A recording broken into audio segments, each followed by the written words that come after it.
Hi friends, மனித வாழ்க்கைக்கு பொருந்தாத ஒரு இடம் அண்டார்டிகா. ஒரு காலத்தில் கோண்ட்வானா அப்படிங்கிற ஒரு விசாலமான பிரதேசத்தில் இந்த அண்டார்டிகா அதில் ஒரு பகுதியாக இருந்தது. ஆஸ்திரேலியா மற்றும் சவுத் அமெரிக்காவிலிருந்து பிரிந்து வந்து சவுத் போலில் செட்டில் ஆனது.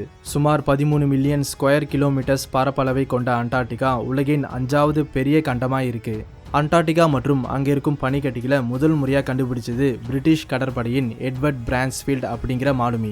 1774 வருஷத்தில் இந்த மாலுமி அண்டார்டிகாவின் பனிக்கட்டிகளை பார்க்கும்போது இதுக்கு பின்னாடி கண்டிப்பாக ஒரு வித்தியாசமான உலகம் இருக்கும்னு சந்தேகப்பட்டாரு. அதே போல அவரோட சந்தேகம் உண்மையானது.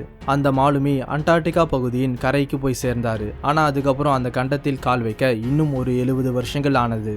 அண்டார்டிகா உலகின் எந்த ஒரு நாட்டோட எல்லைக்கும் சொந்தமானது இல்லை. அதனால சில தேசங்களுக்கு இடையே அண்டார்டிகா உடன்படிக்கை நடந்தது. இந்த அண்டார்டிகாவின் உடன்படிக்கைக்கு உட்பட்ட தேசங்கள் மட்டும்தான் இதுக்கு சம்பந்தப்பட்ட முடிவுகளை எடுக்க முடியும். டிசம்பர் 1959 அண்டார்டிகாவின் உடன்படிக்கையில் 12 தேசங்கள் கையெழுத்திட்டாங்க. இராணுவ நடவடிக்கைகள், பனிப்பாறைகளை தோண்டுதல் மற்றும் அணுகுண்டு வெடிப்பு மாதிரியான விஷயங்கள் இந்த உடன்படிக்கை மூலமா தடை செய்யப்பட்டது.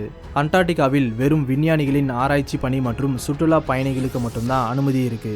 அது மட்டும் இல்லாம இந்த உடன்படிக்கை மூலமா அண்டார்டிகா கண்டத்தோட எக்கோசோன் பாதுகாக்கப்படுது.